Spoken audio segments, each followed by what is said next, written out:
KSIS Academy welcomes you all. आज आप लोग के सामने इंटरैक्ट करने का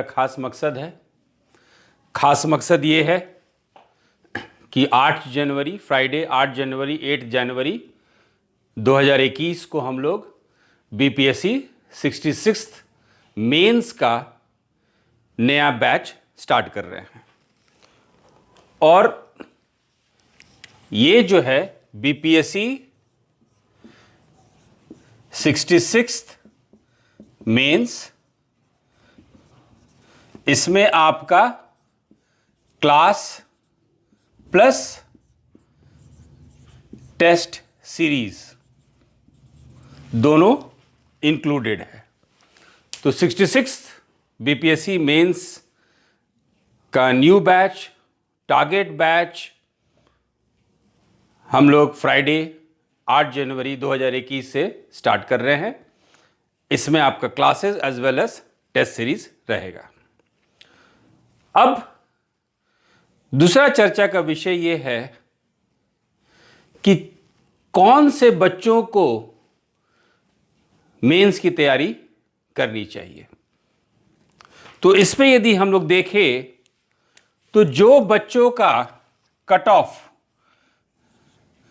96 या अबव आ रहा है, 96 जिनका कट ऑफ 96 या उससे ऊपर आ रहा है, उनको वॉर फुटिंग पे सर्जिकल स्ट्राइक की तरह बिना टाइम वेस्ट किए हुए मेंस की पढ़ाई में लग जाना चाहिए। और जो बच्चों का कट ऑफ 90 से 96 के बीच में है, उन बच्चों को भी मेंस की तैयारी करनी चाहिए, क्योंकि 67th BPSC का PT अक्टूबर में होगा। आपके पास करीब 9 महीना टाइम है। और जब आपका 4 से 5 नंबर का डिफरेंस आ रहा है, तो 5 नंबर 5 क्वेश्चन के रिकवरी के लिए आपको 9 महीना नहीं लगाना चाहिए। ऐसे स्थिति में आपको भी मेंस की प्रिपरेशन करनी चाहिए, ताकि जिस दिन आप BPSC PT क्वालिफाई किए, आपके पास जो है क्लीन स्वीप रहे क्वालिफाई करने के लिए। क्योंकि UPSC की तरह BPSC का भी कैलेंडर हो गया है। UPSC में कैलेंडर फिक्स्ड है, इसलिए बच्चे पहले मेंस की पढ़ाई करते हैं, फिर PT की पढ़ाई करते हैं। और उसी ढर्रे पे, उसी लाइन पे BPSC का भी कैलेंडर जारी होने लगा है। और बहुत हद तक BPSC के एग्जाम्स अब शेड्यूल पे है, रेगुलर है। अब देखिए बच्चों, BPSC पहले प्रयास में क्वालिफाई करना समानता संभव है। हम प्रैक्टिकल बात कर रहे हैं, व्यवहारिक बात कर रहे हैं, कोई थियोरेटिकल, कोई सिद्धांत की बात नहीं कर रहे हैं। यदि हमारे पास सही रणनीति हो, सही प्लानिंग हो, सही स्ट्रैटेजी हो, सही टॉपिक सिलेक्शन हो, तो BPSC आपको खुद बे खुद क्वालिफाई करा देता है। आप जो क्वेश्चन पेपर देखे होंगे, जो पैटर्न देखे होंगे, और यदि मेंस में यदि आप क्वालिफाई नहीं करते हैं, तो गलती BPSC आयोग का नहीं है, गलती बच्चों में है, क्योंकि सही रणनीति, सही प्लानिंग, सही स्ट्रैटेजी नहीं है। BPSC में सिलेक्शन का जो द्वार है, वो है आपका general studies GS। GS is the gateway to selection in BPSC। कैसे पॉसिबल है वो हम लोग देखते हैं। अब देखिए कि आपके BPSC मेंस जो है, ये 900 मार्क्स का है, टोटल 900 मार्क्स का है, जो कि 600 GS के लिए है और 300 आपका ऑप्शनल के लिए है। अभी तक जो आप कट ऑफ देखे होंगे उसमें मेंस का कट ऑफ जो है वो 500 करीब रहता है। 490 भी होता है, 495 भी होता है, 500 भी होता है। तो आपका टारगेट होना चाहिए 510 नंबर आपका बीपीएससी मेंस में आए। और अब देखिए, इस मेंस में आपका एक ऑप्शनल पेपर होता है जिसको कि हम लोग वैकल्पिक विषय कहते हैं, और दूसरा जीएस होता है। जीएस में 2 पेपर होता है, पेपर 1, पेपर 2, और ऑप्शनल का 300 मार्क्स, पेपर 2 का 300 मार्क्स और पेपर 1 का 300 मार्क्स होता है। ऑप्शनल पेपर में समानता हम लोग 150 से 160 के बीच में स्कोर कर लेते हैं। यदि आपका वैकल्पिक विषय, आपका ऑप्शनल पेपर यदि उस साल हिट कर गया तो ये आपको 200 या 200 प्लस भी दे देगा। और किसी कारणवश यदि ये पेपर डाउन में चला गया तो हो सकता है कि आप 110 भी आ जाए। यदि ऑप्शनल में 110 आता है आपका, तब जीएस आपको हेल्प नहीं कर पाएगा। लेकिन यदि समानता नॉर्मल आपके ऑप्शन में 150 से 160 मार्क्स आता है, जीएस आपको मदद कर देगा। जीएस में 360 प्लस आना पॉसिबल है। एकदम प्रैक्टिकल है ये, एकदम ये व्यवहारिक है। सही रणनीति, सही टॉपिक के आधार पे आप 360 ला सकते हैं। यदि 150 भी आपके ऑप्शनल में आता है तो 350 मार्क्स भी, मिनिमम 350 मार्क्स भी आपके जीएस से आपको 500 तक ले जाएगा। और 500 से यदि ऊपर जितना जाते हैं आपको इंटरव्यू में मदद मिल जाएगा। इंटरव्यू में आपको प्रेशर नहीं मिलेगा, क्योंकि इंटरव्यू में आपको 85 मार्क्स, 85 मार्क्स लाना जरूरी है। 85 मार्क्स लाते हैं यदि 510 आपका आता है जीएस टोटल मेंस में, और इंटरव्यू में 85 लाते हैं, तो आप रैंक भी ला सकते हैं। फिलहाल हमारा कंसंट्रेशन है कि मेंस को क्वालिफाई करना, और मेंस को इस तरह से क्वालिफाई करना कि इंटरव्यू में हम लोग को मिनिमम मार्क्स से भी हम लोग आगे निकल जाए। तो ऑप्शनल पेपर में लेके चलिए कि आपको 150 से 160 के बीच में आएगा। If your choice of option paper is correct, if the paper is a hit like LSW for example, तो 200 से ऊपर भी आपका आ जाएगा। एनीवे, वो हर एक साल ये डिपेंड करता है, फ्लक्चुएट करता है। हम लोग वो बात करते हैं जो कि हमारे हाथ में है, हमारे नियंत्रण में है। तो स्टार्टिंग पॉइंट जो है कि ऑप्शनल में हम लोग 150 करीब लाने में सक्षम हैं। अब देखिए पेपर 1 में 190 से 200 मार्क्स आप ला सकते हैं। आप यदि मार्क्स देखे होंगे क्वालिफाइड स्टूडेंट्स का, आप चाहें तो मंगा भी सकते हैं आरटीआई के द्वारा उनका आंसर शीट। तो देखिएगा जो स्टूडेंट्स क्वालिफाई करते हैं, बहुत सारे बच्चों को पेपर 1 में 190 से 200 आता है, और उसी तरह पेपर 2 में भी 190 से 200 आ जाता है। लेकिन जीएस पेपर में भी एक कैच है।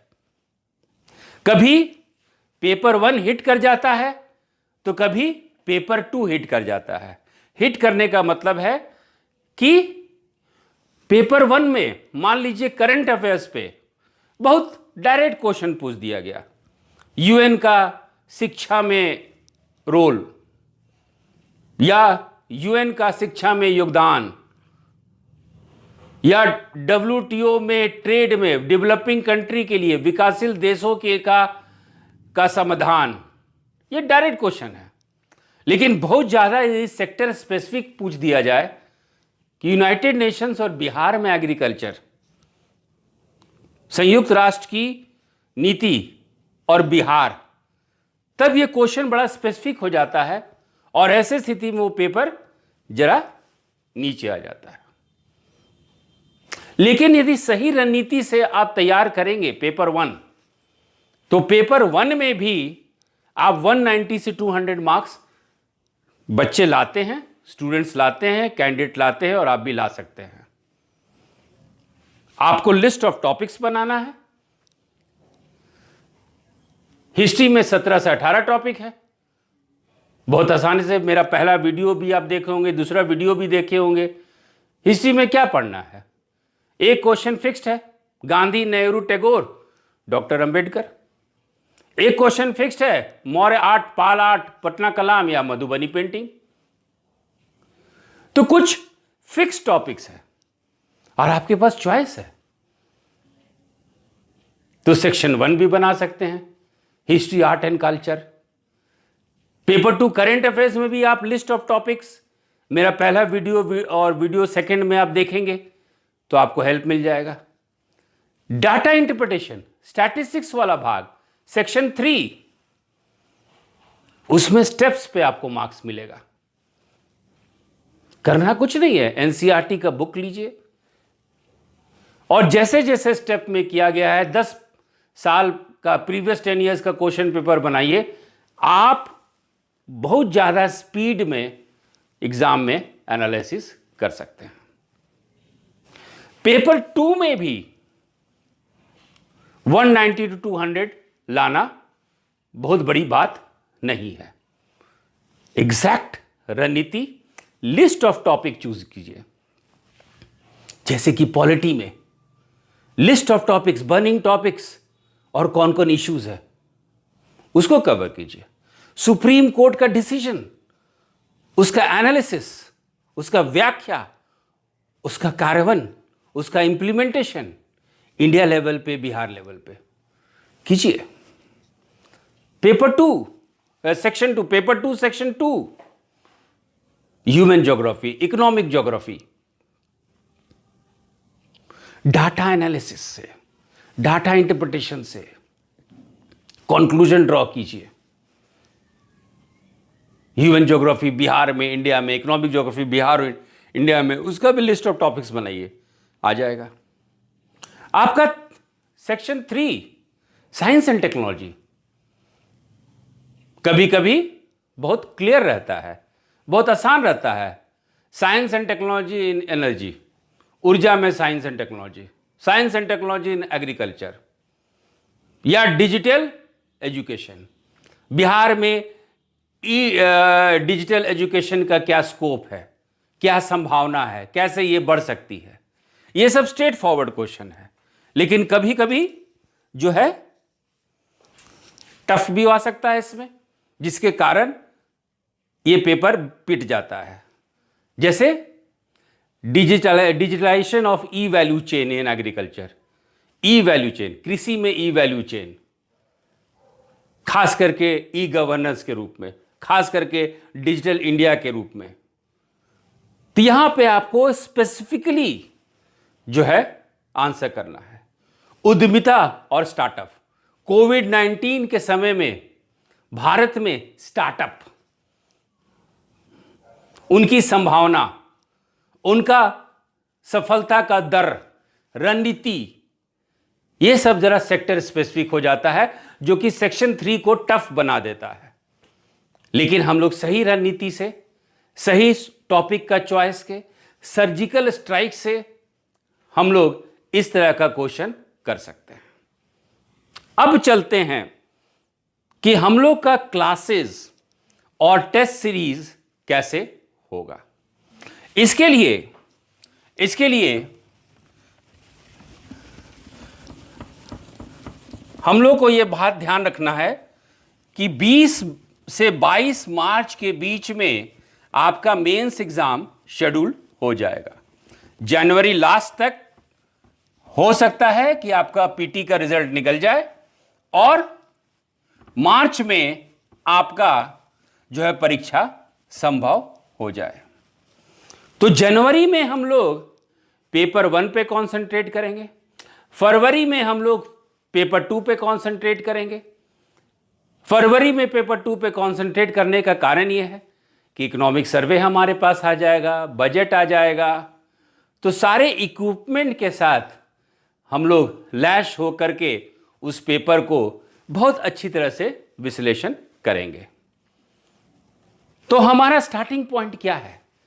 हमारा स्टार्टिंग पॉइंट है कि जैसे जैसे सिलेबस है उसके हिसाब से we will make a list of topics, और उस टॉपिक्स को पहले हम लोग 3 दिन तक, एक टॉपिक को 3 दिन में हम लोग क्लासरूम मोड में, लेक्चर मोड में उसको डिस्कस करेंगे, उस पर व्याख्या करेंगे, रिसर्च ओरिएंटेशन के साथ, रिसर्च मेथड के साथ। फॉर एग्जाम्पल देखिए, मत्स्य पालन 10 साल पहले भी था, मत्स्य पालन बिहार में अभी भी है, लेकिन बहुत सारी योजनाएं हैं मत्स्य पालन के लिए।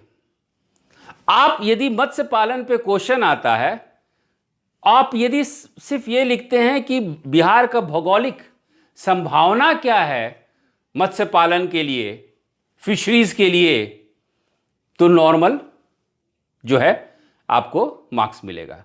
लेकिन उसी क्वेश्चन में आप उसको सुशोभित कर देते हैं, सजा देते हैं करंट डाटा के साथ, करंट सरकार की योजना के साथ, तो एग्जामिनर अट्रैक्ट हो जाता है। तो हम लोग को रिसर्च ओरिएंटेशन से हर एक टॉपिक को लिस्ट ऑफ टॉपिक्स हम लोग बनाएंगे और क्लासरूम मोड में 3 दिन उसको डिस्कस करेंगे। फिर अगला 3 दिन, एक वीक में 6 डेज क्लासेस होगा। अगला 3 दिन में हम लोग उस पर क्वेश्चन और आंसर करेंगे। जैसे आपका बीपीएससी मेंस में क्वेश्चन आता है, उसी तरह हम लोग क्वेश्चन करेंगे, उसका आंसर करेंगे, आंसर का इवैल्यूएशन होगा कि किस तरह से आंसर लिखना है, विश्लेषण कीजिए, समीक्षा कीजिए, तुलना कीजिए। तो कैसे अपने आंसर को हम लोग इंट्रोडक्शन लिखे, कैसे कि जो कोई एग्जामिनर क्वेश्चन पूछ रहे हैं, जैसे फॉर एग्जांपल कहा जाता है कि 18 क्वेश्चन आता है कि 1857 का प्रभाव क्या था, 1857 का बिहार का योगदान क्या था। हम लोग आंसर लिखते हैं 1857 का कारण, causes of the 1857 revolt. Question कुछ और है। तो इंट्रोडक्शन में आपको वो पार्ट लिखना है कि जो कि आपके कंटेंट में आगे चल के रहेगा, और वो क्वेश्चन के अनुसार आपका आंसर होना चाहिए। ये सारी बात हम लोग को इंट्रोडक्शन में लिखना है। हम लोग को प्रैक्टिस करना है कि पहले उसको 1000 वर्ड में लिखे, फिर 500 वर्ड में इसको छोटा करें, 400 वर्ड में छोटा करें। तो इस तरह से 3 दिन हम लोग का जो है टेस्ट सीरीज का प्रैक्टिस चलेगा। और जब इवैल्यूएशन होगा आपके आंसर सीट का, जब व्याख्या होगा, तो उसके साथ टेलर मेड नोट्स आपको मिलेगा, ताकि आपका जो रणनीति है, आपका जो प्रैक्टिस है, वो अपडेट रहे कि आप तैयार हैं परीक्षा देने के लिए। और इसी तरह हर एक टॉपिक, आर्ट एंड कल्चर पे 17-18 टॉपिक, हिस्ट्री पे इंपॉर्टेंट टॉपिक्स, करंट इवेंट्स पे important topics, data interpretation something, ये कुछ ऐसा है कि आप उसको 100% माने सही स्टेप लिख के और आंसर लिख के आप आंसर बना सकते हैं। पॉलिटी पे important topics, human geography, economic geography पे इंपॉर्टेंट टॉपिक्स, आपके साइंस एंड टेक्नोलॉजी पे ट्रेडिशनल टॉपिक प्लस नया टॉपिक, सेक्टर स्पेसिफिक टॉपिक। इस तरह से हम लोग 3-3 दिन लेक्चर और 3-3 दिन टेस्ट सीरीज के माध्यम से आप अपडेट हो जाएंगे।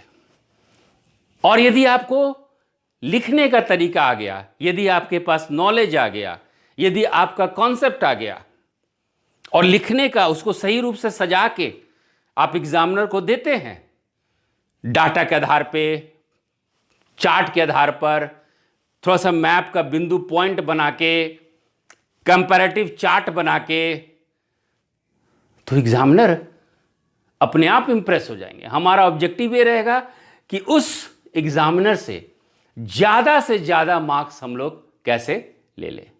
और इसी तरह हर एक टॉपिक, हर एक सेक्शन, हर एक पेपर पे हम लोग जो है प्रैक्टिस करेंगे।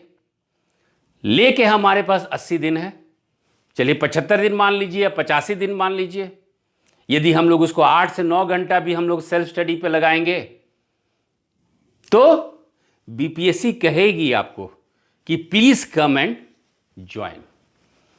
तो इसी के साथ हम लोग एक ऑब्जेक्टिव के साथ, एक उद्देश्य के साथ बीपीएससी मेंस की क्लासेस को स्टार्ट करेंगे। पहले पेपर 1 होगा और इस पे जो भी वीडियो 1, वीडियो 2 जारी किया गया है उसको आप लोग देख लीजिए। लिस्ट ऑफ टॉपिक्स दे दिया जाएगा आपको और उस लिस्ट ऑफ टॉपिक्स के साथ सही रणनीति के साथ, सही प्लानिंग के साथ, सही स्ट्रैटेजी के साथ हम लोग प्रैक्टिस करेंगे। और इसी तरह हम लोग जीएस पेपर 1, जीएस पेपर 2 हम लोग कंप्लीट करेंगे ताकि मिनिमम हम लोग का 190 to 200 पर पेपर आ जाए। Is this something we can do, we can achieve. ये पॉसिबल है, इस लक्ष्य को प्राप्त करना संभव है। और हमारे पास मार्च में एग्जाम हो रहा है, काफी दिन है, ये सिलेबस उतना बड़ा है नहीं। बहुत सारा चीज हम लोग जानते हैं कि आएगा, अब बहुत सारा चीज हम लोग प्रोबेबिलिटी पे भी लेके चलेंगे, लेकिन आपके पास विकल्प है तो रिस्क जो है वो 0 है। So we can guess and we can prepare a solid strategy. सही रणनीति बना के हम लोग ये क्लासेस 8 जनवरी शुक्रवार को चालू करेंगे। So let's have a successful year this time. जो बच्चे का 96 के अबव आ रहा है, आप एकदम टाइम वेस्ट मत कीजिए। और जो बच्चे जो बॉर्डर लाइन से कुछ 4-5 क्वेश्चन का अंतर है, तो 9 महीना मत उस अंतर को, 9 महीना बहुत ज़्यादा समय है अंतर को बांटने के लिए। मेंस की तैयारी कीजिए। तो चलिए इसी के साथ will meet in the classroom. Thank you.